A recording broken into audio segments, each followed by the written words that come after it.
Okay, let's go ahead and begin the House Administration Education Committee. Members, let's start with the roll call, make sure we have a quorum. Madam Clerk? Representatives Baum, Carringer, Cassida, Sapicki, Clemens, Cochran, Darby, Gillespie, Hakeem, Haston, Lafferty, Love, Parkinson, Reagan, Vice Chairman Hurt, Chairman White. Here. Mr. Chairman, you have a quorum. Thank you very much. Members, just a couple things first. We have 14 bills left on our calendar after a busy session. We are in this room until 3 o'clock. We will go as far as we can. Anything that we don't get to, we will recess. We will adjourn. We will recess until tomorrow at 3:30 to finish the calendar. So we should be through this week. We will be starting with the TISA bill first, and then we'll go back and start at number 1 on the calendar. Before we begin, any members have any announcements, recognitions? Chairman Sapicki. Thank you, Mr. Chairman. I have some members from Murray County here that are running for our school board. They want to come up and see what we do up here. Steve McGee, Janie McGee, and Debbie Bunomo is here. If you give them a round of applause and welcome them. Welcome. Thank you for being with us today. Members, anyone else have a recognition? If not, I'm going to turn to Representative Darby to open us up with a prayer. Please bow. Dear Lord, thank you for this day and the many blessings you've given us, dear Lord. Just continue to watch over us and care for us. Dear Lord, give us the wisdom, dear Lord, to advance this state to where we know it needs to be. Just forgive us where we failed you. In Jesus' name we pray. Amen. Thank you very much. We always start with a prayer because this committee is about taking care of our children in the state, and I believe that prayers are very effective. Members, we're going to start with item number 7, which is the TISA bill that we left off with last week. So I'm going to turn the gavel over to Vice Chair Chris Hurt.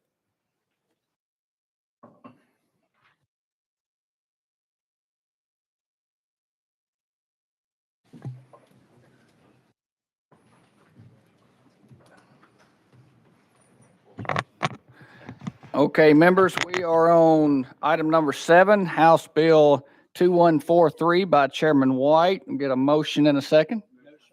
Motion in a second. Chairman White, you are recognized on House Bill 2143. Thank you, Chairman and committee. And members, just to bring us up to date from last week, we did add a couple of amendments, and I don't think we have to adopt it, but we are on Amendment 16859. There's a proper amendment before us. That we have already adopted those, Chairman White, so Okay. you are correct. All amendments to this point have been rolled into amendment number 016859. So we are there moving forward. You're recognized again, Chairman White. Thank you. As we move through the process of discussion, we also have the department here. We can bring them up at any point if we do need them. But first, we do have one amendment that we need to address. Amendment 16811. I just let you recognize the chairman. Thank you, Mr. Chairman. We do have an amendment 016811 by Representative Love, and he is making his way to his seat. So you are recognized, Representative Love. Motion to second. You're recognized. Thank you, Mr. Chairman. And in our last meeting, of course, we had many discussions about my concerns when it comes to the amount of money that oftentimes other districts have to contribute toward educating our students, particularly with Nashville's local to state funding. And as I stated in the last meeting, in good faith, I took off the other amendment, which was the 50% floor requirement from the state.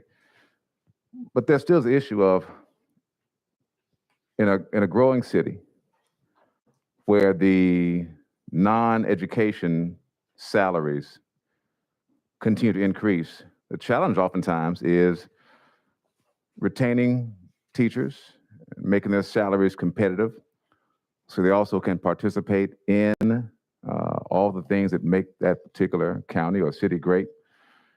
And so the amendment simply puts in what's called a cost differential. And it allows the state to contribute to that county, that LEA, extra funds. We currently are doing this, if I'm not mistaken. I think the cost differential was first included in the original BEP at 100%. And then when BEP 2.0 came online in 2007, it was reduced to, I think, 50%, and it's been declining every year. I think right now, I know that Nashville gets, I think, 16%. And so the legislation simply restores that amount to 100%. And it would not only apply to Nashville, it would apply to other counties where you see these amount of salaries in the non-educational space higher than that of our teachers that we all say we love and want to keep in our LEAs and want to keep living in our counties. And this would allow them to have that cost differential that would apply to those salaries. And that, Mr. Chairman, is the summation of my amendment. Thank you, Representative Love, for that explanation. And before we go to any questions or comments, I'll go back to the bill sponsor, Chairman White. You are recognized. Yeah, thank you, Chairman, and thank you, Representative Love. And I truly understand where representatives come from. You know, Nashville's experiencing great growth right now, as well as other communities, Williamson County, Maury, on and on. Tennessee is at the point of growing. My concern with your amendment, talking about the cost differential factor, this is a type of funding that we are phasing out, even under the current BEP. If we were to add an amendment such as this, kind of like the cost of living that you had, the cost of living calculation, then it's going to affect others, not just Nashville. And in my opinion, it'd be best to leave this out of this funding formula. It doesn't really fit into the student funding formula. It would be better, once again, as we look and address this, not only what's going on in Nashville, but the other counties that are experiencing growth, cost of living, let's address this through our direct funding, not put it in this formula, because it's going to change the calculations across the board as we continue to put money into the formula or the student-based funding. So I would recommend we not add this time, but I'm open for discussion, but I prefer that we leave this off this particular bill. Thank you, Chairman White. Members, any discussion on the amendment? I would like to, Representative Love, you have another statement, question? Just wanted to add that as counties in West Tennessee, in the next 3 to 4 to 5 years, see the construction of a possible Ford electric truck plant, SK battery plant, literally the salaries of persons who are not in the education space will increase. And so you're right, Chairman, right now it's about Nashville and a few other counties, but in the future, it will be about other counties. And so I want members to consider that also, that others may be affected also. Thank you, Mr. Chairman, for your indulgence. Thank you, Representative Love. Chairman Sapicki, you are recognized. Thank you, Mr. Chairman. And I'm going to have to agree with my colleague here. In Murray County, the cost of living is getting astronomical. In Williamson County, the average home sale price just went over $1 million. And so this is going to really help Murray County be able to retain their teachers so that we can keep our classrooms with teachers in it. Without something like this, your ability to recruit and retain teachers is going to be pushed directly on the locals, and that's going to get very expensive for some counties. So I'll be supporting this amendment. Thank you, Chairman Sapicki. I would like to ask the department to come up and give us some input on this, maybe on some costs and the previous, how it was worked out. And then I know we're phasing it out, maybe their thoughts on that. So with that, we'll go out of session.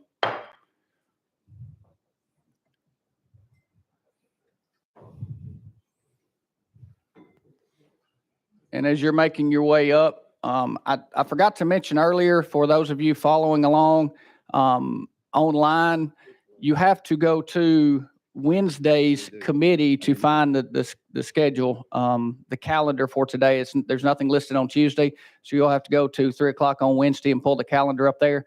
But I see the department has made their way up, and if you would respond to a couple things on this amendment and state your name and who you're with when you get started. Thank you. Penny Schwinn, Commissioner of Education. Sam Piercy, Deputy Commissioner. Mary Ann Dursky, CFO. Charlie Bufalino, Assistant Commissioner of Policy and Legislative Affairs. Great, and I'm going to turn it over to Marianne to talk a little bit about CDF. Marianne and Sam will do that. Great, thank you. The cost differential factor, or the CDF, is applied currently in the BEP to all salaries and benefits. Those counties where the average cost of non-governmental wages is above the state's average cost of those same wages receive this cost differential factor. And it ranges from a very small percentage to, I think before we adjusted per the appropriations bill, to about 20%. But that currently is applied. There are 14 school districts as a result that benefit from this. And I believe the cost is somewhere in the vicinity of $35 million a year. Thank you. Members, any question to the department on the amendment? Chairman Sapicki. Thank you. So you said it's in the BEP currently, correct? Yes, it is. Has that 35 million been put into the TISA to allow for that allocation? It's my understanding that everything that was in the BEP has been moved into TISA. You recognize, Chairman? So I'm assuming the answer is yes, that 35 million is in the TISA funding for cost differential pay. So the 35 million that currently is spent on CDF is in the TISA. It does not mean that it is used for cost differential.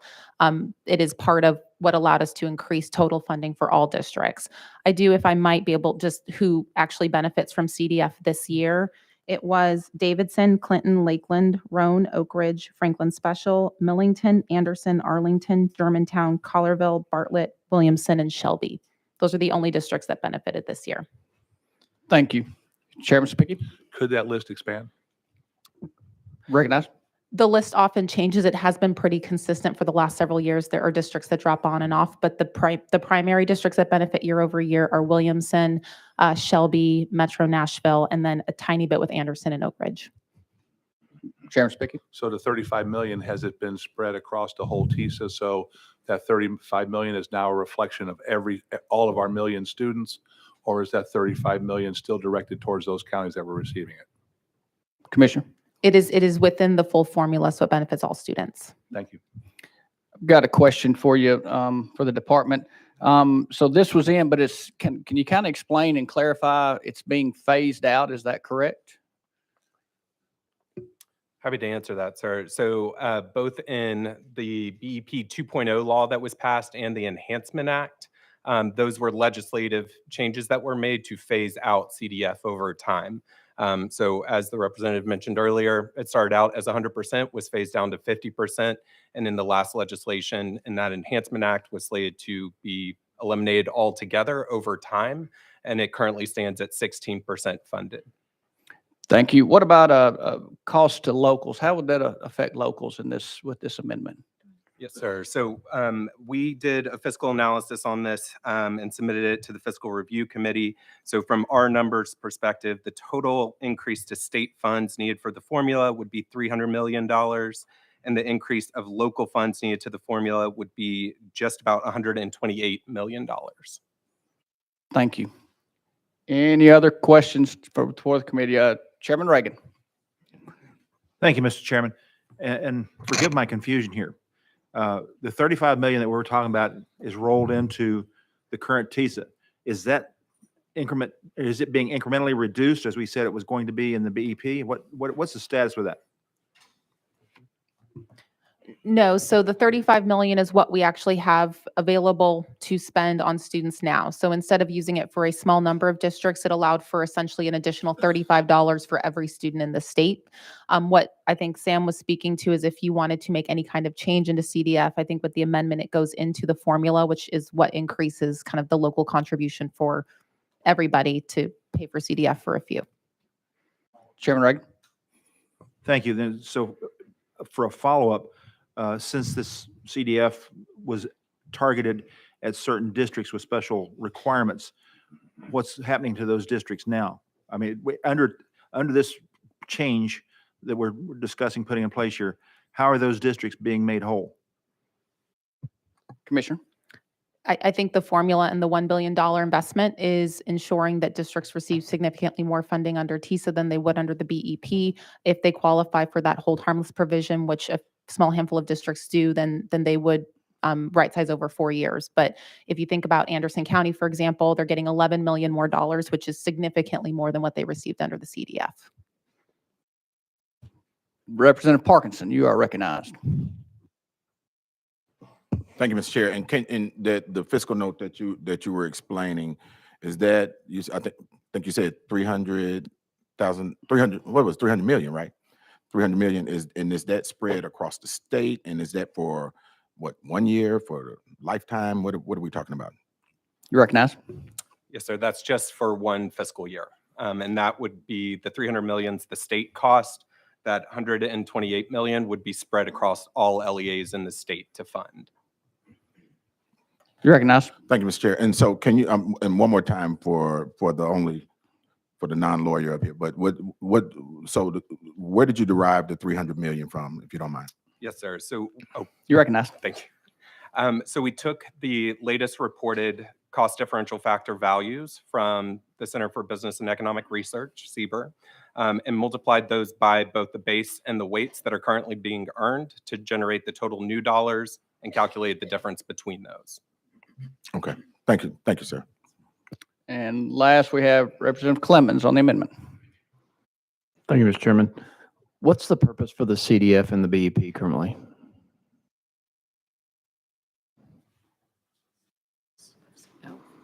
Thank you. Thank you. You recognize? The purpose was to provide additional funding for school districts in counties where the cost of living was higher than the state average, and was intended to allow them to attract and retain personnel. Reverend Clemens. Thank you. So why are we taking that out? We're taking away, there is no weight that addresses that issue in TISA. So you've equated, we're taking the 35 million from BEP and putting it in TISA, but that's a monetary amount. That's not the variable that accounts for the higher cost of living that CDF represents. And meanwhile, the weights benefit, sparse districts, small counties. But how are we going to address that very issue in TISA with no weight for those factors? You recognize, Commissioner? Yeah, so I think two things I would say. I would say the first is in the BEP Enhancement Act that Sam spoke to, there was legislative intent to reduce that down to zero. So we are staying consistent with what has previously been decided upon by the General Assembly. But I would say second is there's an additional $1 billion in the formula, and you take a district like Memphis Shelby County Schools, who's benefiting 113 million, significantly more than they would get out of the CDF student population, because it is a student-based funding formula, also allows for those students who need more supports to generate more resources in a way that is not currently in place in our current funding formula. Representative Clemens. Thank you, Mr. Chairman. So you're justifying removing that variable by arguing that you're increasing funding by $1 billion. Our schools need $2 billion at least today. So, okay, so we're going to continue underfunding schools, and we're going to use that as justification for removing an important variable that addressed the cost of living and additional cost to certain LEAs? I don't see the rationale there. Commissioner.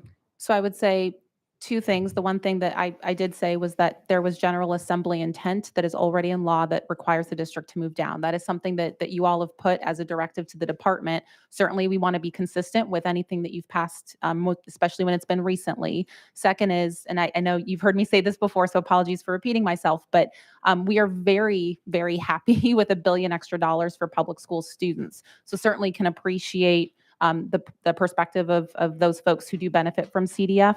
I can also appreciate the perspective of those districts who do not benefit from CDF, who might argue that they have expenses that are different and separate from those who receive CDF now. But it is about $35 per student. The vast majority of our districts receive significant additional funds under TISA. And then on top of that, that does allow for them to spend money however the local district deems fit for them and what will benefit their students. Representative Clemens. Thank you, Mr. Chairman. I just, with regards to the circuitous logic there, 1 billion is great. It's insufficient, but you're still removing that variable that accounts for the very purpose. And to argue that the BEP Enhancement Act's intent was X or Y makes no difference now, because it was done with the intent and lack of force. TISA wasn't on the agenda when that was done, right? Mm-hmm. We had at that time, the General Assembly assumed BEP 2.0 and hoped that it would be fully funded. So let's take that argument off the table. We're still back to the very basic need for the higher cost of living areas to be sufficiently funded and for that to be accounted for in TISA, which it is completely not accounted for because none of the weights associate with that variable. So that I don't see how your argument addresses the very clear question and problem that a lot of LEAs are going to face across the state of Tennessee. Because that $1 billion is going to be swallowed up with other things in this bill. Thank you, Representative Clemens. Next on the list, we have Chairman Lafferty. Thank you, Mr. Chairman. How long ago did they start winding down this cost differential or whatever we're calling it? What year did that start under the BEP? I believe it started in 2008 Thank you. I believe it started in 2008 under BEP 2.0. It was reduced to 50%. It's been continuously reduced, and it was reduced to 20% following the Enhancement Act in 2016, and it's down to 16% currently. So it's been a steady decrease over time. So what year would it have phased out entirely if we kept on with the BEP? You recognize? There was never an ending date in the legislation, just the intent to totally phase it out in the future in accordance with the Appropriations Act. And our trajectory was to do so, it sounds like, if we come down that far. So without this TISA bill, we're not even having this conversation. Yes. Thank you. Thank you. And last on the list, we have for another round, Representative Parkinson. Really, Mr. Chair, for another round, really. Thank you, Mr. Chair. And thank you for my colleague's line of questions. I was thinking about 2008. You know, the only person that was here was the chairman. You didn't even make 2008? You wasn't even here. Chairman wasn't here, but I think right. I'm trying not to call names, right? Right. My colleague from Williamson County was the only person that's on this committee that was here back then.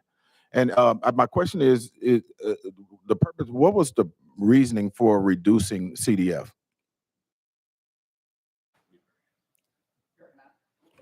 You're recognized. Thank you. The intention was to take those funds and spread them over all of the districts in the state so that those funds were not benefiting just a handful of districts, but rather benefiting all of the students in Tennessee. President Parkinson, follow up. Thank you, Mr. Chair. And so was that intent also to replace that part of the model with COLA, if I'm not mistaken? Cost of living adjustments? No? Yes? No? I'm not aware of any cost of living adjustment that was part of the plan for the BEP. Okay. Last question, Mr. Chair. And so, but right now, just so I'm absolutely clear, there is nothing inside of TISA at the moment that does speak to any adjustments moving forward. Commissioner? Those would all be at the will of the General Assembly each year. If you want to increase funding to TISA or any other formula, that would be something the governor proposes. You all determine whether or not and how much. So that would be consistent with current practice. Sorry, Mr. Chair, last one, Parkinson? the real last one. So and thank you, Commissioner. Yes, sir. So this is what this amendment is doing then, is at the will of the General Assembly. Mhm. So, okay, thank you. Thank you, ma'am. Thank you, sir. That's right. Representative Love on your amendment. Thank you, Mr. Chairman. My question was asked and answered about the intent of reducing CDF and if there was ever a plan to replace it with something else. So thank you for the opportunity to have that answered earlier. Thank you. With that, members, we'll go back into session. Thank you, Department. We're back in session. And we'll recognize Representative Clemens on the amendment. Never mind. Representative Love on the amendment. Yeah, I did have a question, and I don't know, maybe the department can answer this before they leave. The amendment, I believe, has CDF restored to 100%. The question would be, if it was reduced to 50%, would that also reduce the local match requirement? That's a question for the department. Yes. So we will have to ask them to come back up and go back out of session. I'm sorry about that. I was trying to catch them while they were We still are out of standing up. session. Commissioner, you are recognized. Yes, sir. So I think there would be two things that I would encourage folks to consider. So one is the way that it is drafted as part of the formula is essentially one of the factors that drives costs because you have the local contribution. It's not necessarily how it has to work. If you put that on top of it, you wouldn't have every district in the state then contributing to cost differential for just a few. In terms of that amount, if we are back to fiscal year 21 at 16%, the total funded CDF is going to be 41.989. So if you wanted to maintain funding as it is currently with that pot, then the recommendation for that, so as not to burden other districts with CDF for a few, you would appropriate a certain percent or a certain dollar amount that would be divided in the way we do now. But currently it's $41.989 million. Representative Love. Thank you. And this may be a question either for the department or for legal. In order to draft it outside of TISA, would that need a separate bill? Or can we amend my amendment and fix that? I think we would defer to legal on that question in terms of the caption of the bill and that legal consideration. Representative Love, that would be considered a substantial or substantive verbal amendment, and that's not a good idea right now. Any other questions? That's it. Thank you, Mr. Chairman. Thank you, Department. Chairman Sapicki for the department. Mike, please. Sorry. So sort of on piggybacking off my colleagues from Davidson County, if we were to take this and put it outside of TISA back where it was and extracted the 35 million outside of TISA, it would be a negative and a positive fiscal note that should match. So it shouldn't be much of a difference, but you could still keep the intent of what the money was for. Would that be close legal? If we put Legal, do you want to? If we put it back to where it was and took the 35 million out of TISA and put it back in the CDF, then you would deduct TISA by 35 million and you would increase that grant back to where it was and it should wash. Would that work? Until it was funded, until it was dissolved. Legal? We're out of session. Katie Robertson, Office of Legal Services. I would need to research that more to get you an answer right now. How much time do you need? Just kidding. Chairman Sapicki, any? All right. Any other questions for the department? We'll try this again. All right. With that, we're going back in session. Thank you, department. We are back in session, still on Amendment 016811 by Representative Love. I'd just like to make a few comments before I recognize the bill sponsor, Chairman White. Hearing what I've heard and looking at this, members, I would say I have a concern not only as going back to what we were trying to get away from, going back to where we were with it, instead of where we were headed, and then the local costs with I heard somewhere around 128 million there. Personally, I would have trouble supporting it with those concerns on my end. But Chairman White, you are recognized. Thank you, and thank you, committee. And I would totally agree with you. And that's one reason I don't think we need to add that amendment onto the bill right now, because we're concentrating on a student-based funding formula. Now, I totally understand what the amendment sponsor is saying. You're right. You know, just think about this. Tennessee is growing. We've got the Ford plant and everybody else coming in around them. That's growth. We've got, you know, Amazon has already come. We've got Oracle coming. We're talking about a $500 million possible NFL stadium. Tennessee is growing. And to put this into the formula right now, we are going to need to address this, but I believe we should address it outside. And if you put an amendment like this that will, under the way it's currently drafted, would cost our locals another 128 million, not knowing where we're going, I think would not be wise at this time. So I would ask that we look at solving this problem in a different way, but not on this particular amendment bill. Representative Parkinson, you're recognized. Thank you, Mr. Chair, and to the chairman. I think it's important for us to put that 100 plus million into context, though. That's 100 plus million that is, if I'm not mistaken, is, and maybe I'm wrong, and maybe you can correct me, is divided across the state, across all of the districts. Am I correct? Chairman White? From the way I understand, if I understand your question, all the districts would be contributing, correct me, but only those districts that would be eligible for the CDF would be the ones getting it. So therefore, everyone's funding that. Correct me if I'm wrong.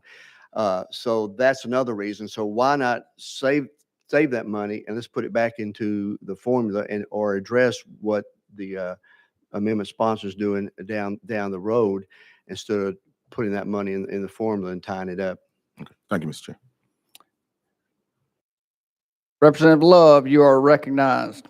Thank you, Mr. Chairman, and I do thank Chairman White for his understanding. My concern is just that I don't want to get to down the road, being April of next year, we start to try to address it, because that would be a long time.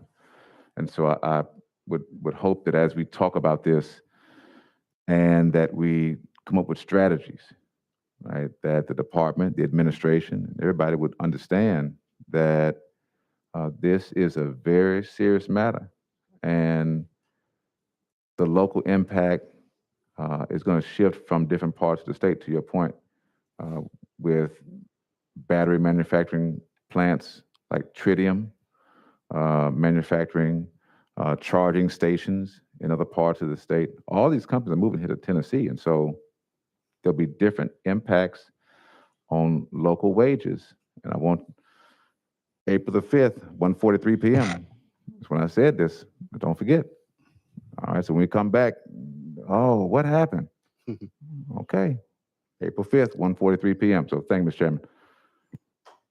Chairman Lafferty, you're recognized. Thank you, Mr. Chairman. It seems we were already on the path to do away with this CDF. We were going to have to address that issue if that came to fruition or not. We've disseminated those dollars throughout the state. Those $35 per student has now been disseminated throughout the state. All of our districts are going to receive more money next year under TISA than they would have with this CDF. And I would dare to go so far as to say even the following year, they're going to receive more money than they would have with the CDF. With that, I don't see at this time any reason to continue the discussion about this amendment. Thank you, Chairman. Thank you, Chairman. Question's been called on the amendment. Without objection, we'll be voting on amendment 016811 to add it to the bill. All those in favor say aye. Aye. Opposed, no. No. Noes have it. Amendment fails. If you want to be recorded as a no, please see the clerk. All right, members, that brings us back to recorded as a yes. I apologize. I'm good for one a day. Don't worry. If you want to re-record it as a no, as a yes, see the clerk. Because the amendment failed.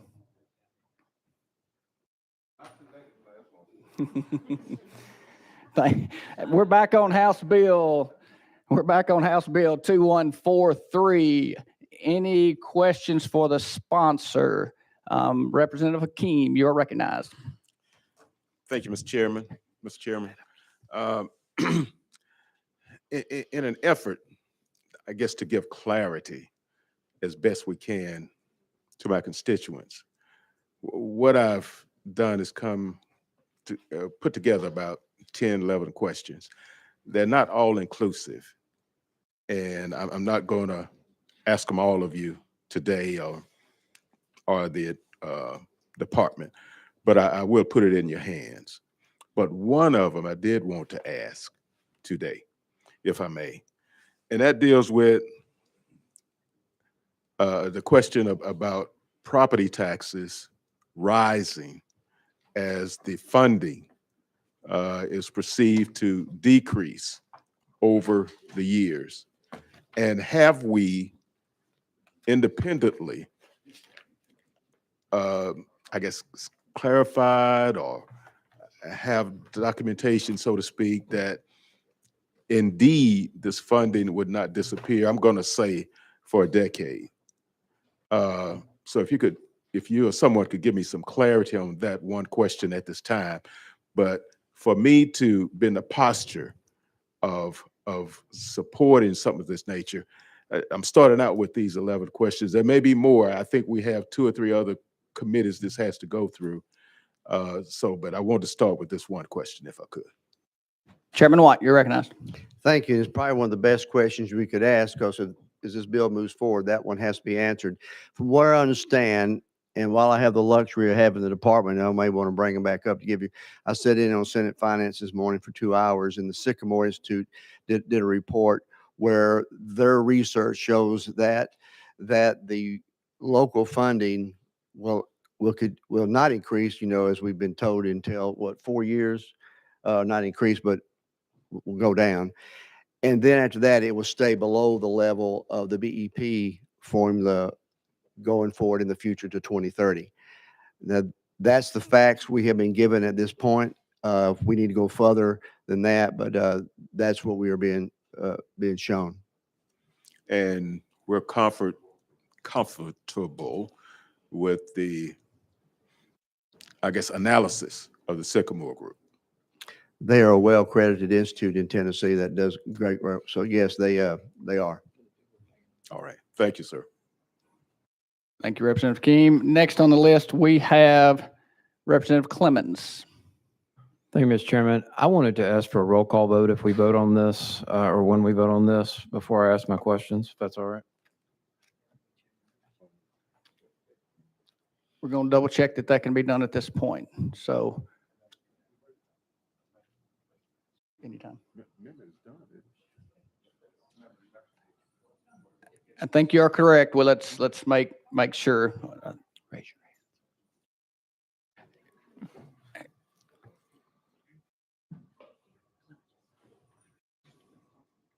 Yeah, I do. Yeah. Okay, I think Representative Clemens also has some questions for the department. So at this time, let's go out of session again. We're out of session, and we are going to allow Representative Clemens to ask questions on the bill as amended. Thank you, Mr. Chairman. I just have some which should be very brief answers to a list of questions before we move forward.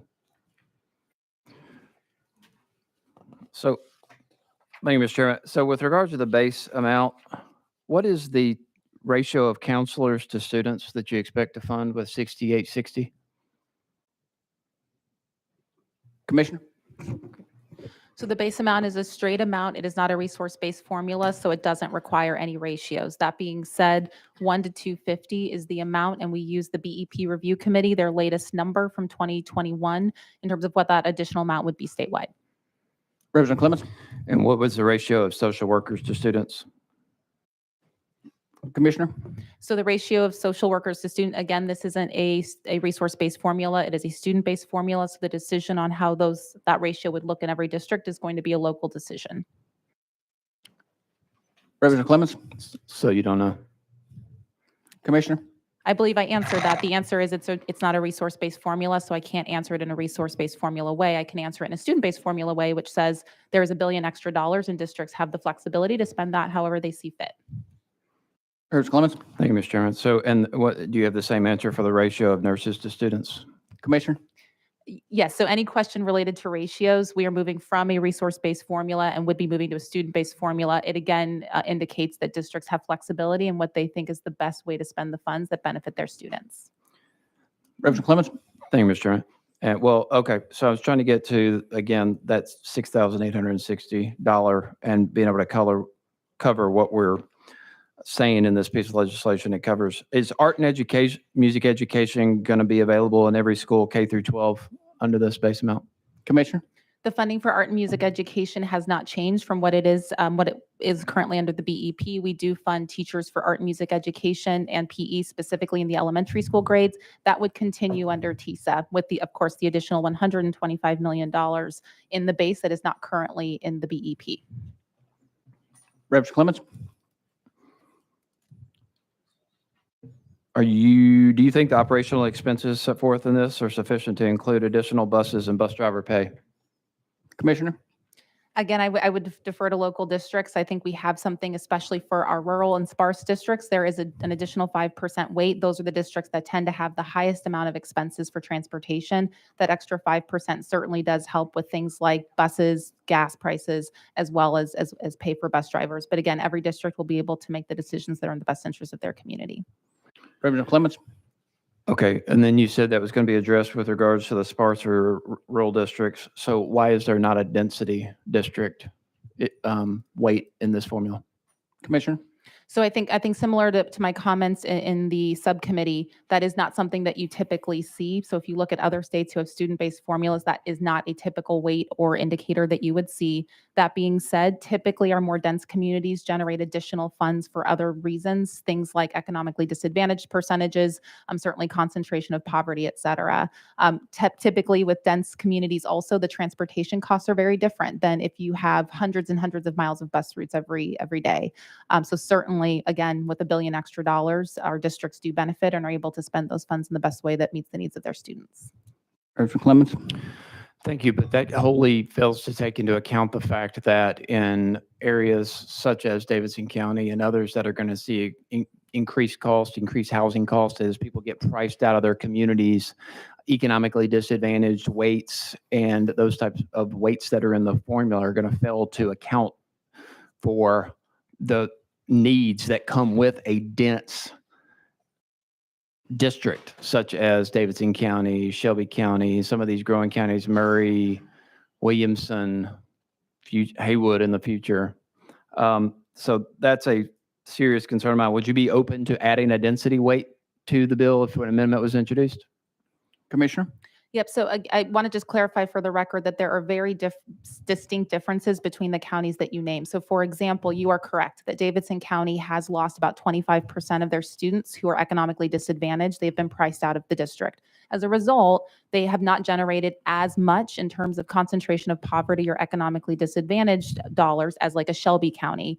Davidson's about a third of the way down the list. Shelby's top 3 in terms of percent of students who are economically disadvantaged. And since it is a student-based formula, they do generate more. I think you'll see that different districts are generating different amounts of money. But I will say, if I'm looking at best practice policy, and we have done a 50-state summary, we have not seen states who have introduced a density weight because typically those costs and dollar amounts are produced through the weights if that district does have students who qualify for additional services. And I think to your point, Davidson County is getting wealthier and doesn't have the same ratios you might see in a Shelby County.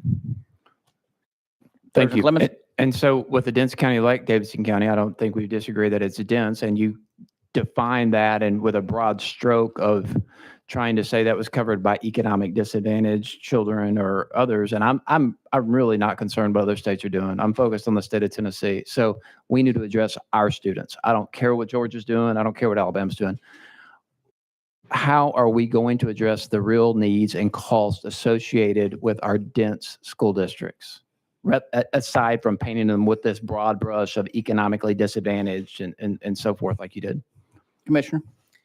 So I think the answer is the same. Every district is different. So when you look at our dense districts across the state, they are all generating significantly more dollars. Davidson is generating over 40 million more dollars. Shelby County more than 113 million. Knox and Hamilton County are generating more than 40 million. So they are generating significantly more funds under this formula than they would under the BEP. They can use those funds however they see fit. I think I can appreciate that your point is whether or not the state should introduce a density weight. I'm giving you the best practice in terms of policy wise. I can appreciate that you might not agree with that. And I can also say that $1 billion is benefiting our 4 large urban areas. How they choose to spend those dollars, again, is going to be a local decision. Representative Clemens? Thank you. $1 billion is not in this bill. We're discussing the TISA legislation. $1 billion is in an appropriations bill. So I don't want to hear this bill being justified, or I'd prefer not to hear this bill being justified with money that's not in this bill and that has no guarantee. What is the student-generated outcome incentive dollars amount that you're going to recommend? Commissioner? Yes, sir. So right now we are proposing $80 million in the outcomes. And then of course, within the legislation being proposed, any money that typically reverts, because obviously the budget versus what's actually allocated is different. So year to year, we revert somewhere in the neighborhood of $20 to $60 million that is unused in public education. This legislation would say that money that typically reverts would remain in public education and be added to that outcomes component. So we have that set as 80 right now, plus any reverted funds that would be maintained in public schools. Representative Clemens? And what are the outcome goals going to be? Commissioner? Yes, sir. So right now we have proposed, and again, we have a pretty robust outcomes review committee that would begin and have a public rulemaking process through the department, the state board, and then the GovOps committee. Currently, what we have proposed are 3 different metrics, 1 for elementary and then 2 for high school to accommodate the different needs and directions of our students. So for elementary school, we have 3rd grade, either on track or mastered on the TCAP. 20% of the base for non-economically disadvantaged students and 40% for those students who are economically disadvantaged, recognizing how much additional work can often take place to ensure all of our students are on grade level by 3rd grade. And then at the high school level, really wanting to focus on college and then college and career readiness. That was a recommendation that we received from the steering committee. So what we focused on was looking at ACT, both getting to that 21 college ready marker, as well as improvement. So those students who improve between the first and the retake, a same 20%, 40% for non-economically disadvantaged and economically disadvantaged. Then for the college and career ready track, any student who earns a tier 2 or tier 3 industry credential would also generate those outcomes dollars. And that really gets to a much broader sense of and broader group of students at our high school level. Those who get to a improvement or strong score on the ACT, as well as those who are really thinking about their industry credentials. So both of those are taken into account in our current proposal. Representative Clemens? Thank you, Mr. Chairman. What happens if local officials fail to pass your training assessment? Commissioner? Certainly. So right now, that was the amendment that was put back in, that locals would not be, if they didn't pass, there is not currently a consequence in the TISA amendment or proposal at this time. So why is it in there? Clemens? Thank you, Mr. Chairman. Sorry. So why is it in there? So I'm sorry. Commissioner? I'm sorry. So when it was originally proposed, there was the consequence of districts not being eligible for the outcomes funding until such time when everyone passes the assessment. When it was put back in, that particular piece was not included. I couldn't speak to that part of the amendment that was introduced separately. Representative Clemens? Thank you, Mr. Chairman. And finally, what's the corrective action plan template going to look like? Is there a possibility that you're going to put something in there that requires schools to be sent to the ASD or some other type of punitive action like that? Commissioner? No, we do not think, I mean, there wouldn't be a scenario where we would have the authority to do that. A corrective action plan typically, and we do this with lots of things, especially in the school turnaround space. We also have to do this when we receive federal monitoring and audit. So for example, as I've shared before, we have districts who are under federal monitoring. What that means is the federal government, the U.S. Department of Education under the current administration, then says, Department of Education, we have a number of districts that are not meeting federal expectations. Right now, we have one. Our responsibility as a department is then to have escalated monitoring and auditing, which includes some corrective actions. We would proceed with that same level of monitoring and auditing. And a corrective action plan typically requires the district to say, here's what we have seen or noted that needs to be corrected. Here are the actions we're going to take, and the department's responsibility is to ensure that the actions that the district identifies are completed in full. Representative Clemens, final question. Yeah, thank you, Mr. Chairman, and I appreciate your patience with me to get some of this. On behalf of the administration, will the administration commit to the $1 billion in new funding should TISA not pass? Commissioner? I certainly am not going to speak for the governor. I will say the governor's public comments have been, he wants to, his investment and what he's proposing as an investment is going to be to a formula that he believes will generate stronger outcomes for students. He has committed that with the TISA. I have not heard him make any public comments related to the BEP. Thank you. Next for the department, Representative Parkinson, you were next on the list. Was yours for the bill sponsor? Okay. Chairman Sapicki. Thank you all. I just want, all I'm asking is just make sure I've got this right, okay? Yes, sir. And you might need a pen. So, okay, so we have the base amount of 6860. And that was derived from everything that's been put in there that you sent us of all the stuff that's included in that so far. As long as, if I say something wrong, just stop me, okay? Yes, sir.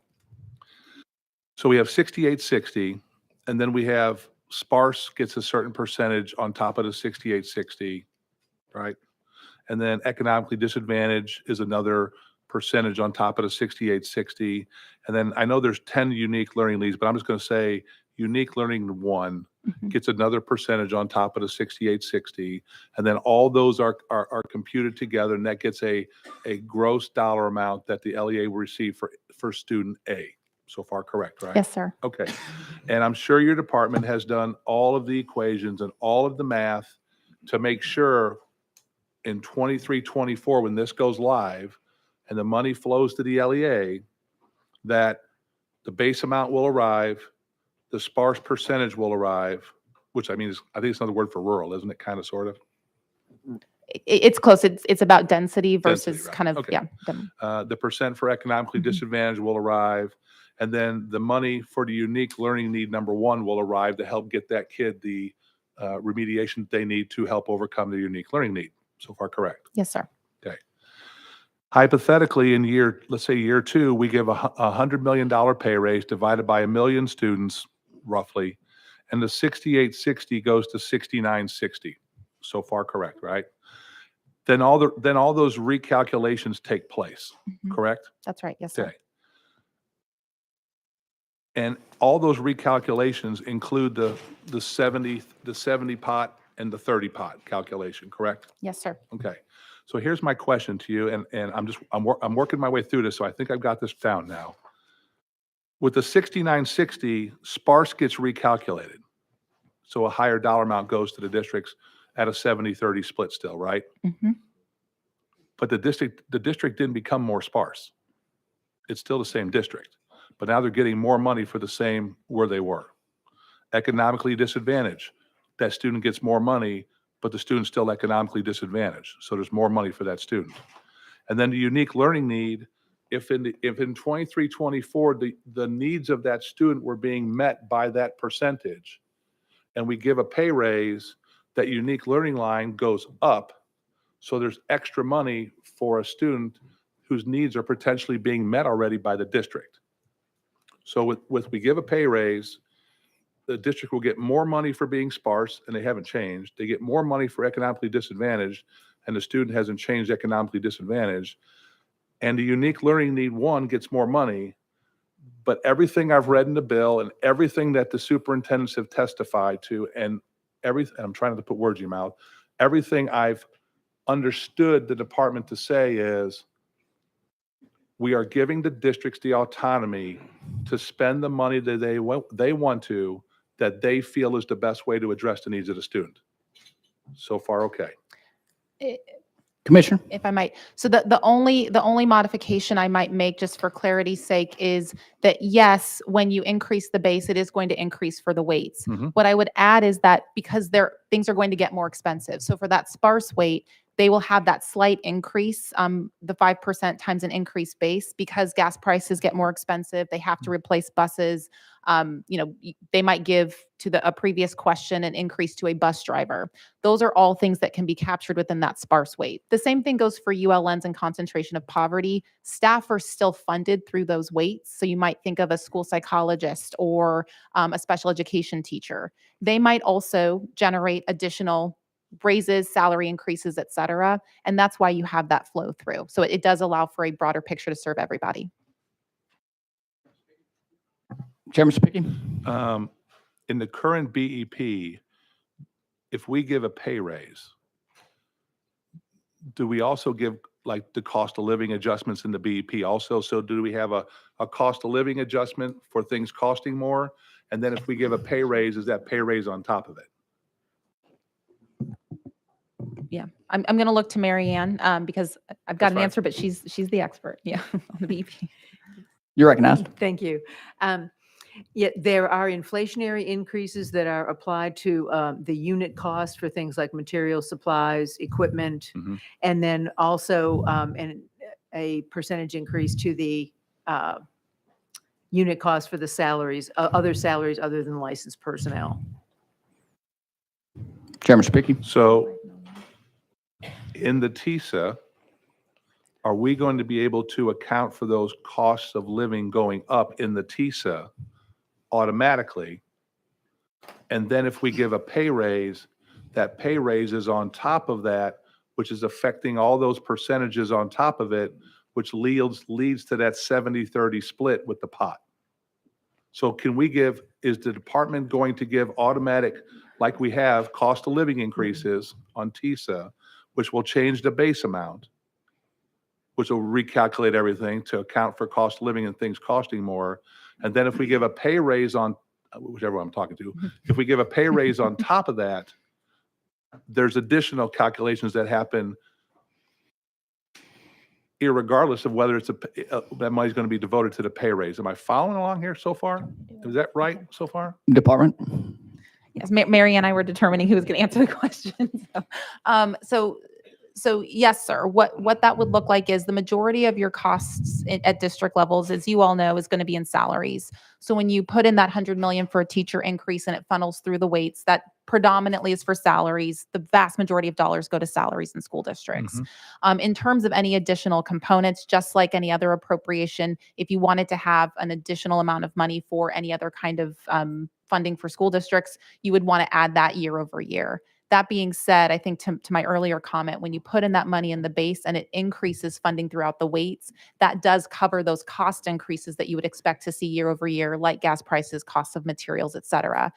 What is nice about this formula is that it covers all of the things funded in the weights. And so if you spent $1,000 on paper, because we've got a paper shortage in this country right now. So if you have $1,000 on paper for economically disadvantaged students to print materials for their RTI programs, that when you put it in the base, it increases the funding and the weights for those students, which covers the cost differential in terms of the paper. So it actually flows through nicely in the weights in that way, but it is, as with everything, contingent on you all appropriating additional funds.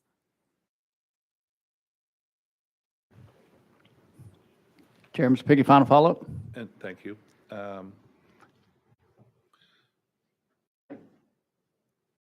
In the TISA bill, in the TISA bill, it's a funding formula, Yes, sir. and you have made it the point very clear that they have the autonomy to address the needs individually.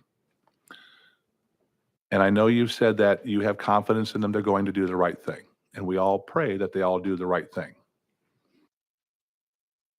If they're meeting the needs of a student with a unique learning need from last year's funding, and we increase the line, and the unique learning line gets recalculated, if an LEA is already meeting the needs of that student in that unique learning line, is that money restricted to that unique learning issue? Or if the LEA feels they're meeting the needs of that student, can they reappropriate that excess money somewhere else? Commissioner? Yes, sir. So the answer is yes, the districts would have that flexibility. What I would say is common practice now, because we have something similar in the BEP with students with disabilities, Mhm. is when you have that funding for, let's say, SPED option code 3, Mhm. just hypothetically. If that student's needs are being met, what we often see in districts when you're talking to building level leaders is they use that additional funding for additional supports in the classroom, maybe a paraprofessional, maybe additional minutes, but we still see that that funding stays with the student. When we look at our data and very candidly, the performance of our students with disabilities in the state is quite low. And so I think that any additional dollars that are appropriated, even if that student is meeting the goal set for that year, are still going to be invested in ensuring that that student can accelerate further, because we have a long way to go. And I think it's really important we invest in those students who generated the funding. I have one more, but I'll let someone else go and come back to me. I'll let someone else go. Chairman Reagan. Thank you, Mr. Chairman. Just for a point of clarity, Yes, sir. as I understand it, there's no metaphorical concrete poured around these percentages. So the General Assembly, at any time we choose, can change those percentages in the future, just like we can change the $400 that's allocated for K through 3 literacy or the $5,000 allocated for CTE. Am I correct?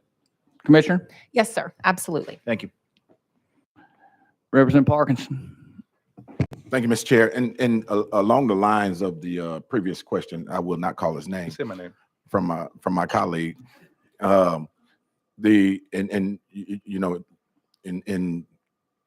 speaking to trusting the districts to do the right thing, right? And so one of the things that I think is going to be important, and I obviously can't amend it today, but giving those school leaders the ability to document on the front end what, especially first of all, in seeing the amount of money or revenue that or resources that their school generates based on their students, giving those principals the opportunity to create or submit a proposal for the use of those funds on the front end to the superintendents, so that when the money that the district receive is allocated to those individual schools, and should something go awry in the either lack of performance in those schools, then there would be additional accountability on the parts of those school leaders, that so that when it's evaluated, you won't be pitting a principal against the trusted districts in how they allocate the money. So in layman's terms, if and Chairman, I think you need to hear this, because I'm probably going to bring an amendment for this.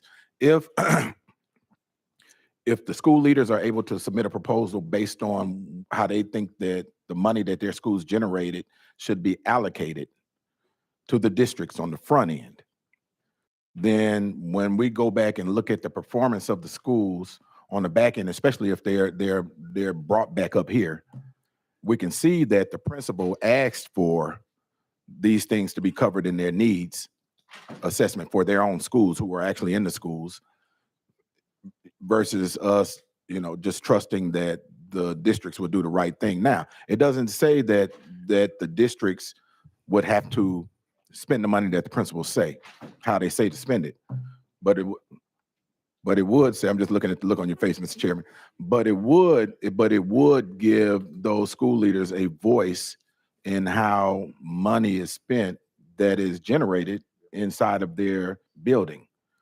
And that way, because what's going to happen, let me tell you what's going to happen. Let me predict something for you under the way this bill is drafted right now. School doesn't perform, the school leaders or whoever the district is brought up here, and everybody's going to be pointing the finger at those principals and those teachers, versus either the district, or even if it is the district, the district may point the finger at the teachers and the principals. Fresh start them, clear them out, send them to ASD.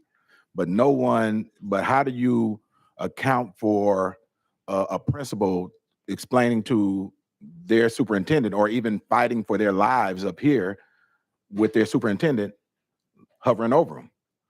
But if we get it on paper on the front end, when, you know, funding is considered, when they get that notice of this is how much money your school is generating, and they are required to submit a proposal to their superintendents of, hey, this is what we need, and it's on paper, not just in voice, then we won't have to pit them against their superintendents when the accountability hits the table. And so, and you know, and I hope that all districts do the right thing too, but at the end of the day, it's going to be a CYA moment for everybody if they are brought up here to face these folks up here. And everybody's going to be, you know, shooting arrows at the other person, except for the principals. The principals and the teachers are going to be the victims of it. And so I hope that there's some consideration to both the administration and to the chairman to be friendly enough to accept an amendment like that to give our principals and teachers the cover that they need so that we know what they asked for on the front end and whether or not it was given to them on the back end. Just nod your head, Mr. Chairman. Okay. All right. Thank you. Thank you, Representative. We're getting ready to go back in session. Chairman Sapicki, did you have one or two more for the department to wind it up? Just one. Okay, you're recognized. The money we fund to our LEAs, we know there's a teacher shortage. Nurses aren't growing on trees, school psychologists, the whole thing. And I'm assuming, and the answer is probably yes, is if they can't find teachers, if they can't find whoever to fill these holes, that money becomes at the discretion of the LEA for what they want to use it for, because they don't have to use it for anything but what they want to use it for, correct? Commissioner? Sorry, I couldn't see. So that would depend on the allocation. You have to have someone in a classroom, right? So even if there is a shortage, then maybe that's someone on a permit or waiver. We just got our vacancy data back, about 1,000 vacancies in the state. You have to have somebody in the classroom with students. You have to have supervision at recess. So there are certain things that are in statute or elsewhere in code that must be funded, but those are in different sections of code. If you think about kind of more flexible or variable expenses, that remains at the discretion of the district. But you have to have a credentialed teacher provide supports for students. You have to have someone who's certified as a school psychologist to provide those services. So that would not change. This bill would not change those programmatic requirements. Thank you. With that, members, thank you, department, for your information and your time. With that, members, we will go back into session. And before we get to the next question, I want to give information on the request on a roll call vote. We can take a roll call vote if we have 3 hands in support of it. 1, 2, 3. It will be a roll call vote on House Bill on 21, make sure I get 2143. Next on the list, question for the sponsor is Representative Parkinson. Got a question for the bill sponsor. Okay. Chairman Haston, you're recognized.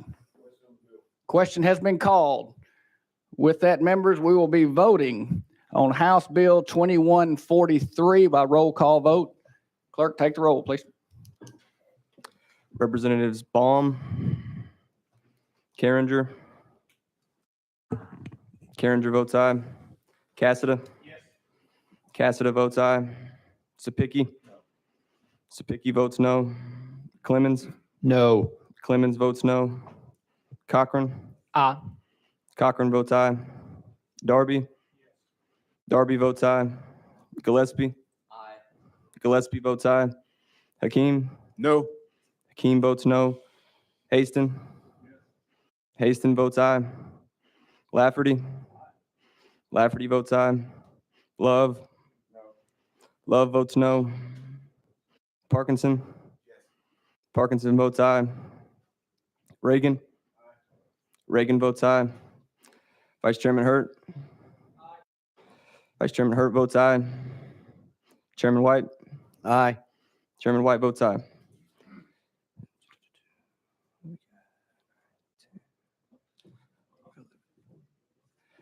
Mr. Chairman, you have 11 ayes and 4 noes. Thank you. With that, House Bill 2143 passes and moves on to Gov Ops Committee. Members, thank you very much for that discussion and everyone's time on that. It was a very important legislation. I appreciate the input and the questions. So with that,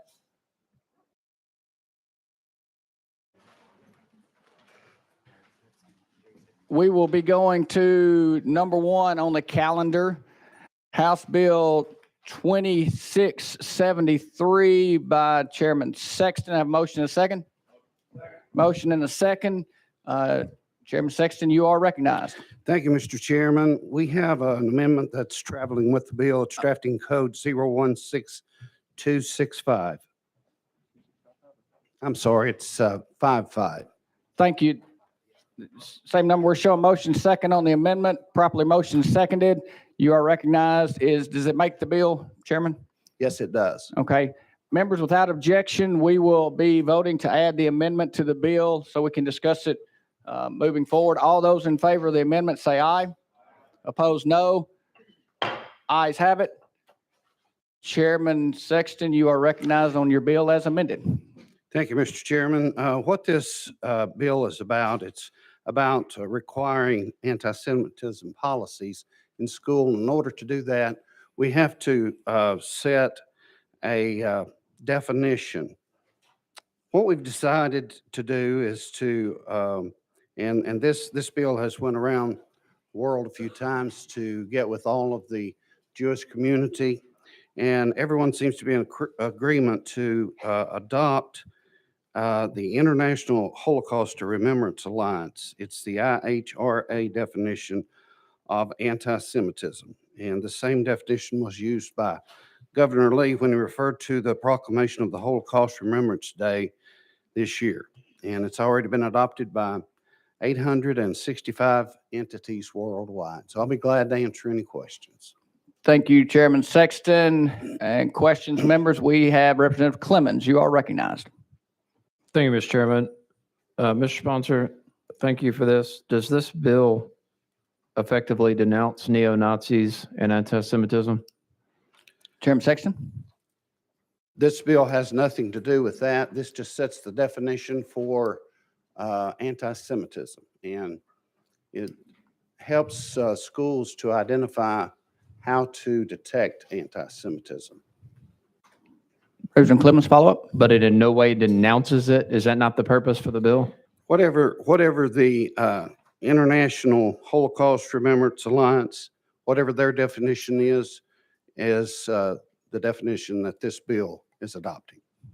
And for what purpose are you introducing this bill? So we can identify anti-Semitism. One of the things that the U.S. Department of Justice and the U.S. Department of Education has concluded that anyone under the Civil Rights Act of 1964, it prohibits discrimination on the basis of race, color, national origin, and it prohibits discrimination against Jews. However, according to the FBI's hate crime statistics, Jews continue to be the most targeted group for hate crimes in the U.S. So what we're doing with this is we're identifying what that definition is to be able to identify anti-Semitism. For what purpose? Representative Clemens? Thank you, Mr. Chair. For what purpose? For the purpose of education in schools. To promote or denounce anti-Semitism? Why do we want to identify it in schools and teach it? Chairman Sexton? The same reason that we would for any race, any culture, anyone that's just like a bully on campus. You have to identify the bully before you can do anything about it. Thank you, Mr. Chairman. Members, Representative Parkinson, you are recognized. Thank you, Mr. Chair. Under this legislation, wouldn't the subject matter that you're addressing fall under the CRT legislation that's been passed down here multiple times? Chairman Sexton? No, it would not. Thank you, Mr. Chairman. No, it Okay. would not. Representative Parkinson? Thank you, Mr. Chair. And the reason why I was asking is because if a complaint is brought, then somebody was made to feel uncomfortable. And so I would think that that would fall under some of the CRT legislation that was brought. And thank you, Mr. Chair. That's all I have for it. Thank you. Members, questions been called. Without objection, we'll be voting on House Bill 2673 as amended. All those in favor say aye. Opposed, no. Ayes have it. Bill passes on to calendar and rules. Thank you, Mr. Chairman, committee. Okay, members, next on the list, item number 2, we have House Bill 2343 by Representative Carringer. Have a motion and a second. Motion and a second. Representative Carringer, you are recognized. Do you have an amendment on this bill? I do. Okay. Can you give us the number? It's 015923. That's the number we have. Motion, properly motioned and seconded. Does this amendment make the bill? Yes, it does. Okay, members, without objection, we'll be voting on the amendment to add it to the bill, then follow up with extra explanation. All those in favor say aye. Opposed, no. Ayes have it. Amendment is added to the bill. And with that, Representative Carringer, you are recognized for explanation. Thank you, Chairman, and thank you, committee. House Bill 2343 was brought to me from Senator Watson, and I'm very honored to be able to be running that for him in the House. Statewide, only around 30% of Tennessee third graders and eighth graders are reading on grade level. Reading proficiency is not improving after the critical third grade transition point. This bill addresses one factor for the performance, which is how the state prepares our teachers. Pandemic, about 34% of third graders were reading at grade level, according to the 2018-2019 data.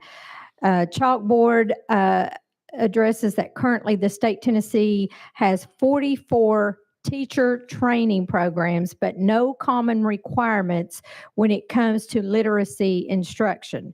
So to address literacy, this General Assembly passed the Literacy Success Act last year, the first special session, and House Bill 2343 holds educator preparation programs accountable for the portions of that Literacy Success Act aimed at improving literacy instruction for teacher candidates.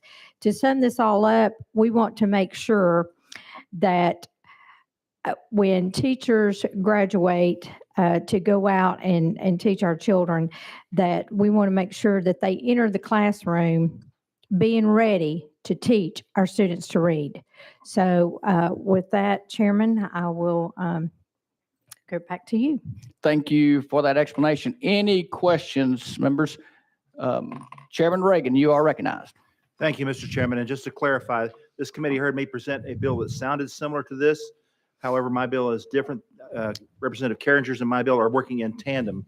They're complementary. Thank you, sir. Thank you for that. Question been called. Any objections? Without objection, members will be voting on House Bill 2343 as amended. All those in favor say aye. Opposed, no. Ayes have it. Bill passes to calendar and rules. Thank you, Chairman. Next on, we've been asked, next on our list is House Bill 1744 by Representative Clemens. Thank you, Mr. Chairman. I'd like to roll this bill to the Hill. I had promised this committee that I would provide them, I promised the subcommittee I'd provide some fiscal information, and I just received it right before the start of this committee. And so I'd like to roll this to the Hill so I have the opportunity to distribute it to the committee. Sounds good. Without objection, roll to the Hill of the calendar. Moving on. Item number 4, House Bill 2092 by Sapicki. Take off notice, please. Be taken off notice. Without objection, taken off notice. Next on the list, item number 5, House Bill 1891 by Chairman Haston. Chairman Haston, you're recognized. Have motion. Second, you're recognized. Thank you, Mr. Chairman. I believe that I do have an amendment with this. Is that correct? Yes, can you give us that amendment number? 15452. Motion, properly motion second. That is the amendment we have. Is that amendment make the bill? Yes, it does. Members, without objection, will be voting to add this amendment to the bill and get explanation later. All those in favor of adding an amendment to the bill, say aye. Opposed, no. Ayes have it. Amendment is added to the bill. Chairman, you are recognized on House Bill 1891 as amended. Thank you, Mr. Chairman. Right now, in LEA's unused coordinated school health funds revert back to the general fund. What this bill does is allow those funds to stay within the coordinated school health program and be used for approved health programs in our LEAs. And with that, I'll be glad to answer any questions. Thank you, Chairman. Any questions, members?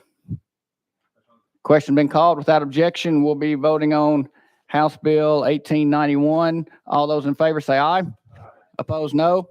Ayes have it. Bill passes the calendar and rules. Thank you, Mr. Chairman.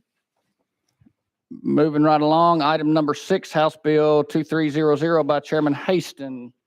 Probably motion seconded. Chairman, you are recognized. Thank you, Mr. Chairman. This also has a amendment. It's drafting code 15146. That is what we show. Properly motioned and seconded. Does it make the bill? It does. Okay, members, without objection, we'll be voting to add this amendment to the bill. All those in favor say aye.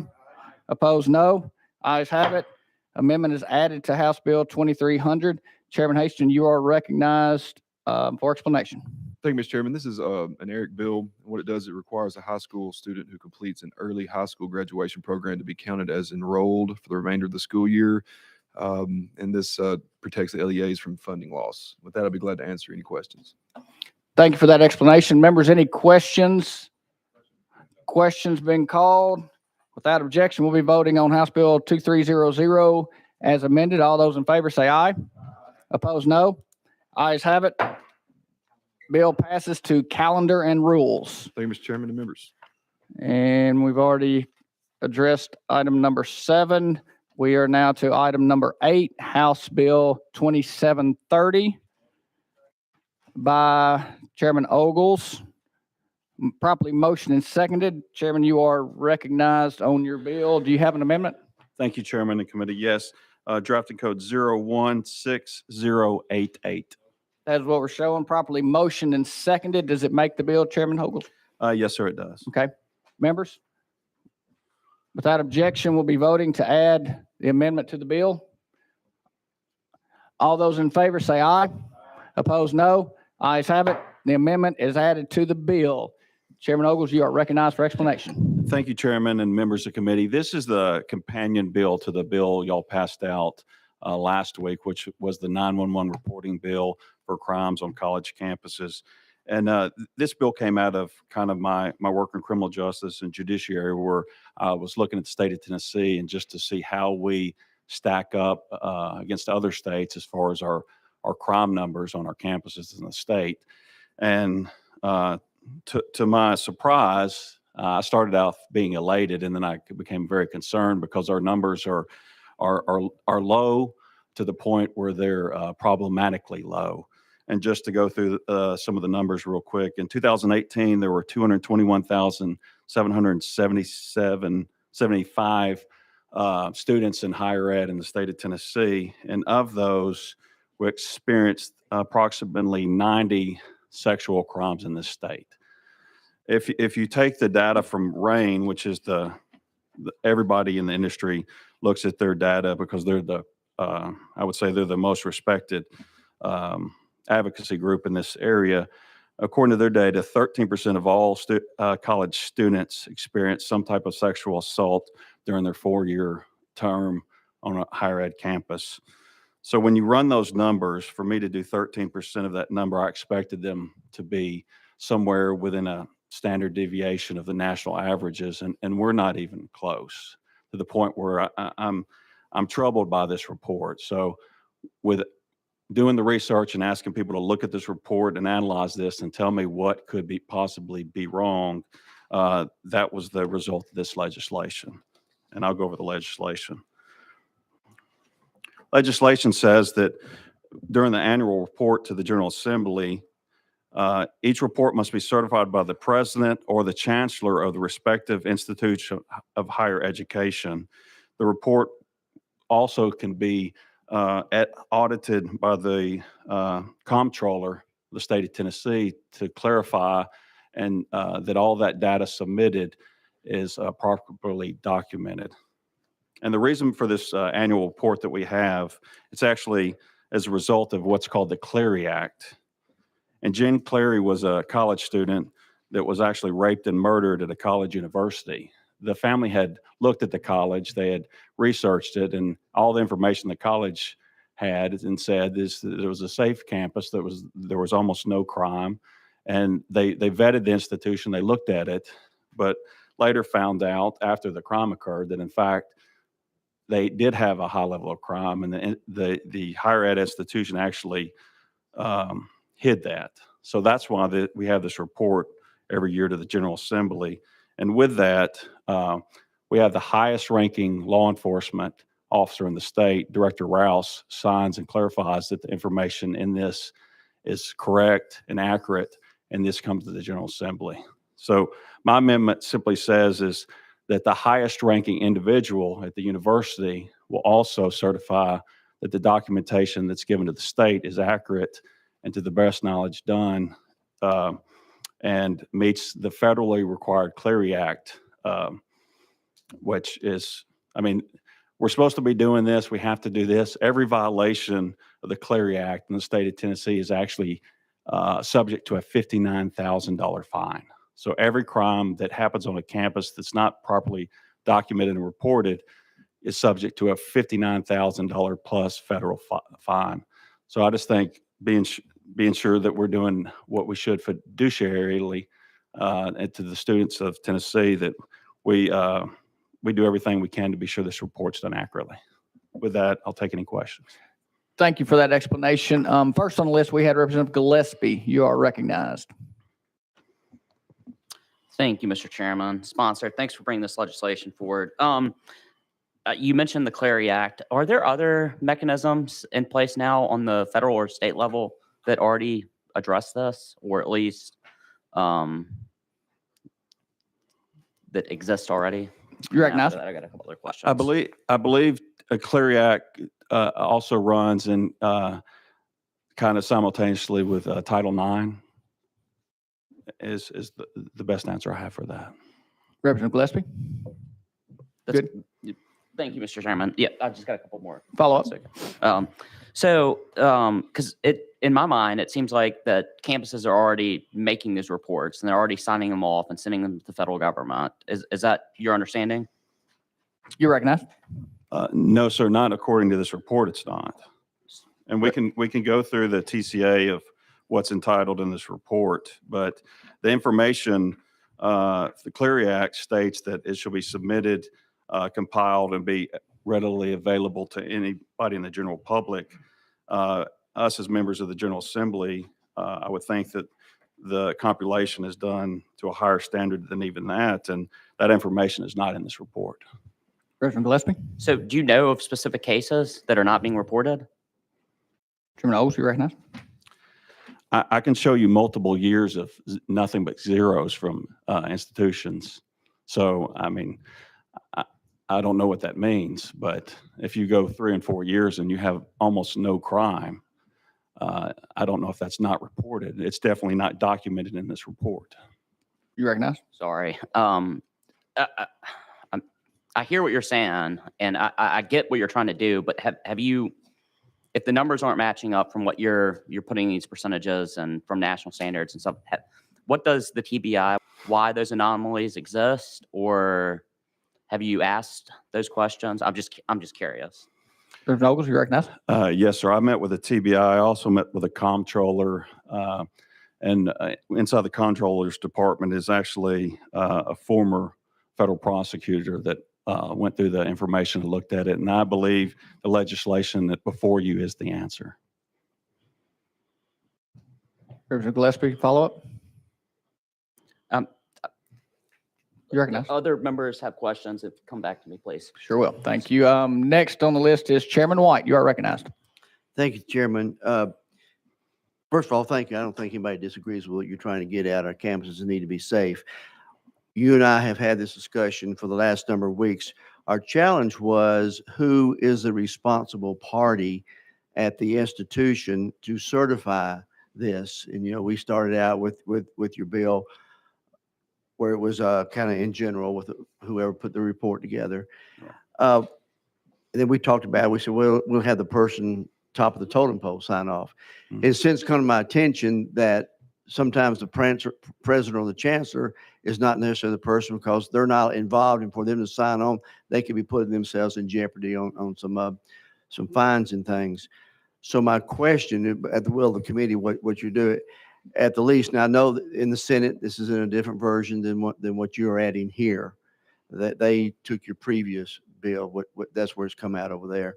But would you consider, if we stick with your amendment or whatever the will of the committee is, where it says to be certified by the president or the chancellor, would you be willing to, if legal will allow us, on a voice amendment, or designee, whoever they may designate? Yes. You're recognized.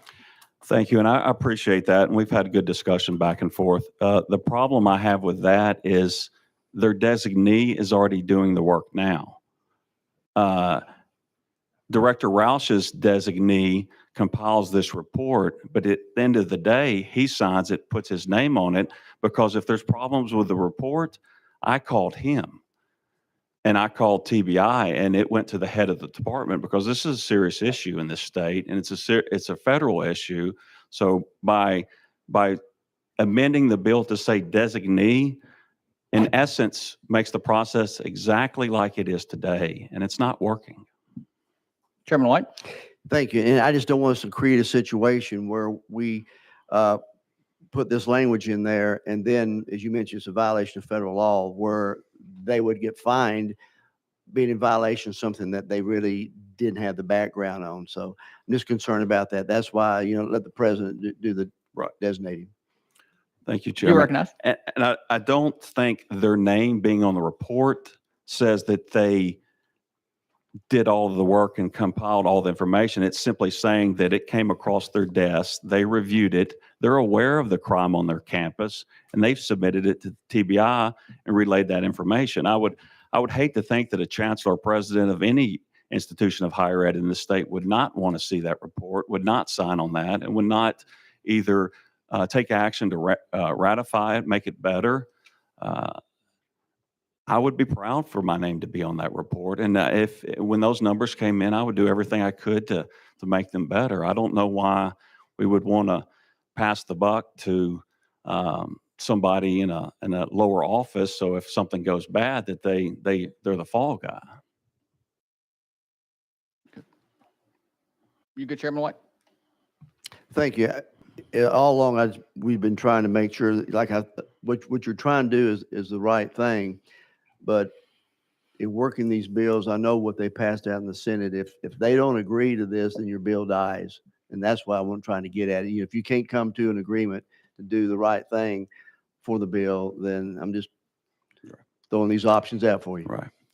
Thank you, Chairman. What I would hope would happen is if we pass this version and then we take this to the floor in the House, have the debate, and if the Senate passes their version, which they already have, then we'll conference and we'll have this debate. But I really want to be sure that we do the right thing here. And I wholeheartedly believe having the president's name, having that chancellor's name, this report will be taken very, very seriously. We'll do the best thing for these students in Tennessee, and we'll actually implement some change. Thank you, Chairman. Thanks, sir. Next on the list, we have Representative Cochran. You are recognized. Thank you, Mr. Chairman. And to the sponsor, so I was going to get just a little bit of clarity also. And no, I'm not trying to, with this question, I'm not trying to hem you in on any kind of semantics or anything. But like earlier when we were discussing this, you had mentioned that by having that president's signature or the chancellor's signature, they would be certifying that the information on the document is true and accurate. If I heard what you said correctly. That yes. I can see maybe being an issue because the chancellor or the president didn't prepare the report. And so I'm even okay with the chancellor or president's signature being on the form, but I think probably what would be more proper is that you have the signature of who prepared the report, whether that be the chief of campus police or whatever, and then the president or chancellor's signature basically just saying, hey, I've reviewed this, right? The highest official's signature is on there saying that they've seen the report. So I guess maybe that's the bit of clarity. What is that signature saying? That they are testifying to its accuracy? because they didn't prepare the report, or are they just saying that they reviewed the report? What does the signature mean? Chairman Ogletree, you recognize? Thank you for that question.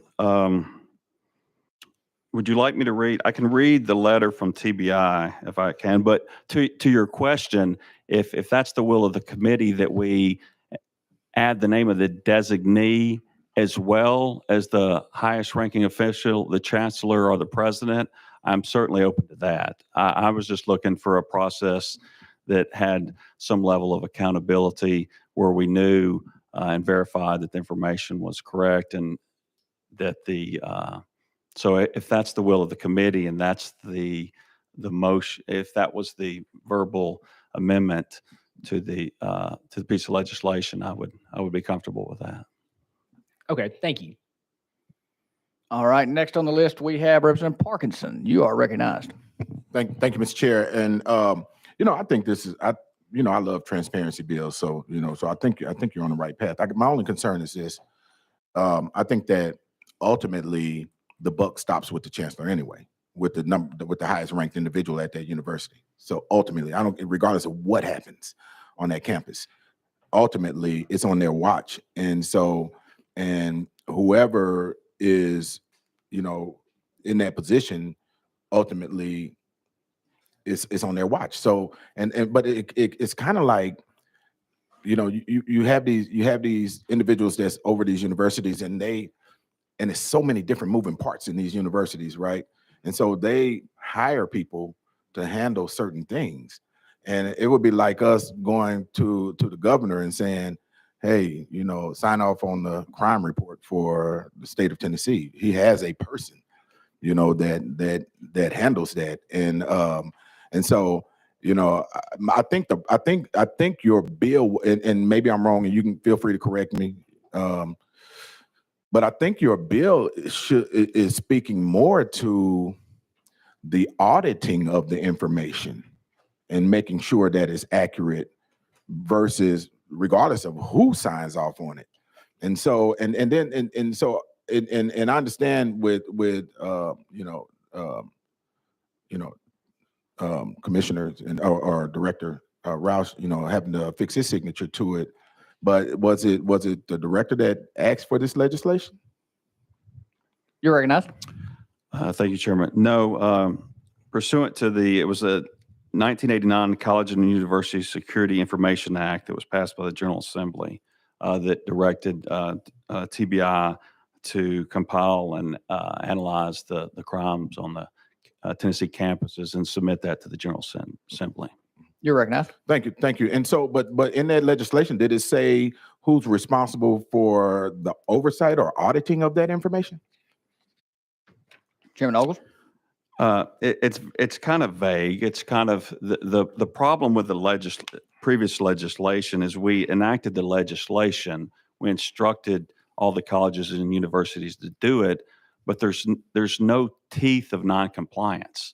Any noncompliance is done at the federal level through a Clery Act or Title IX violation, which is very, very rarely audited, very rarely done. So we're really dependent on the way the legislation was passed in '89. We're dependent on the federal government to do any type of enforcement.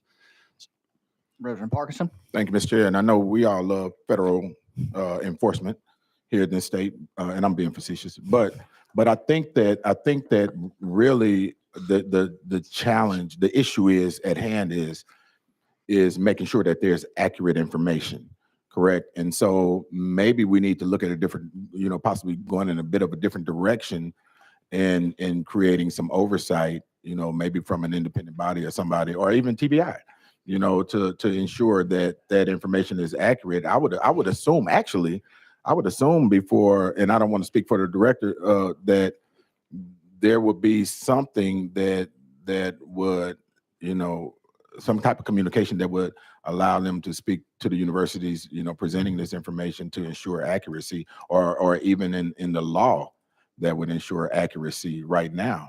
Am I incorrect in that assumption? Representative Ogles, you're recognized. Once again, the policing agent right now is really the federal government, and every violation that they would find would be in excess of $59,000 per incident.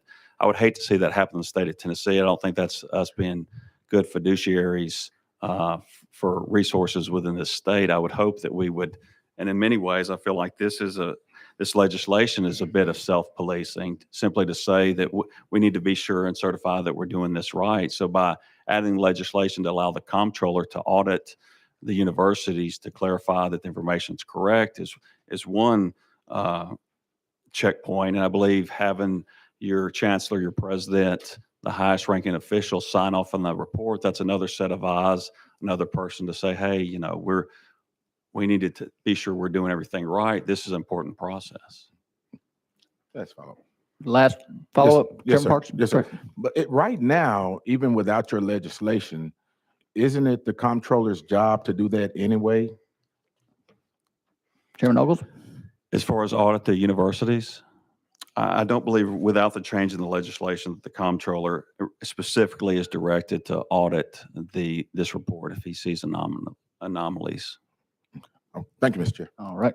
Next on the list, we have Chairman Haston. You are recognized. Thank you, Mr. Chairman, and Representative Cochran and Chairman White made some points that I want to just echo, but also building on Chairman White's comment, I would like to make a motion at the end of section 1 to adopt a verbal amendment that just added or the president's or chancellor's designee at the end of section 1. And I would like to make that motion for a verbal amendment. We have a motion and a second to add a verbal amendment.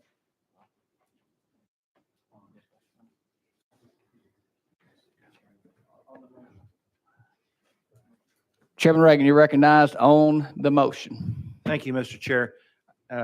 I believe that qualifies as a substantive amendment, and I believe our rules do not allow a oral amendment to do that.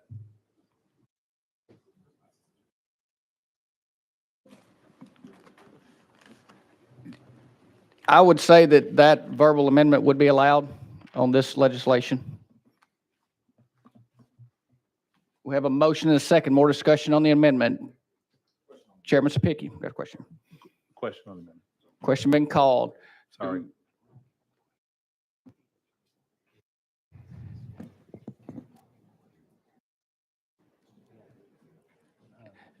Chairman Sapicki, would you withdraw that? I want to give the sponsor a second to speak on the verbal amendment. Sponsor, you are recognized. Thank you, Chairman and members of the committee. As much as I appreciate the verbal amendment and I understand the willingness to work with our institutions of higher education, I do believe the amendment greatly diminishes the value of the piece of legislation. With that being said, you know, I'm at the will of the committee, and but I really do have reservations that you're basically gutting the majority of the effectiveness of the legislation by putting this amendment on it. Thank you. Chairman Reagan, you're recognized on the amendment. Thank you, Mr. Chair. I don't often do this since I sit where you sit, but I'd like to appeal your ruling to the parliamentarian, please. Let me get guidance on that.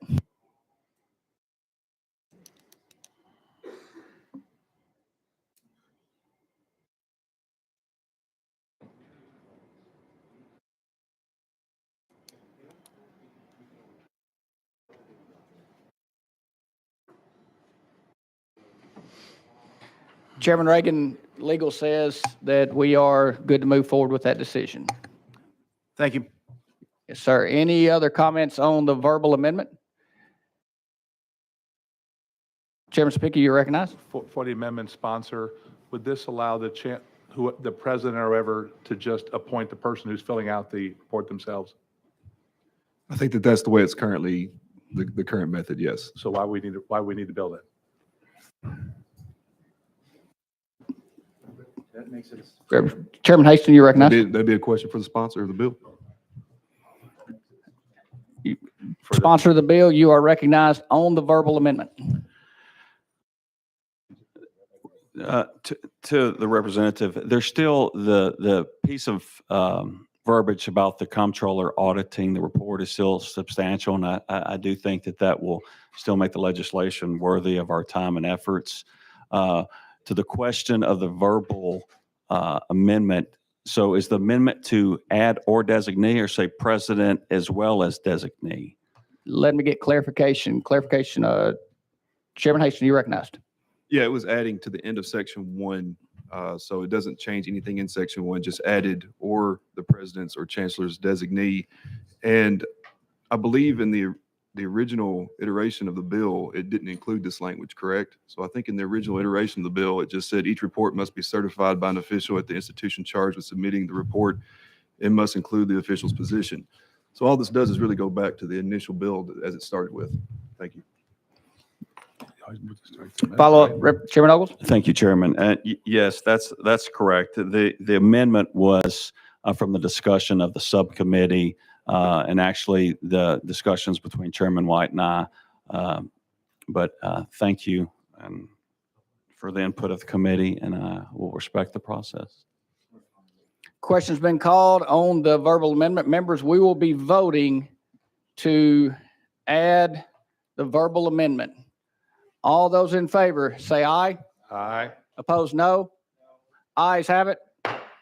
Verbal amendment is added.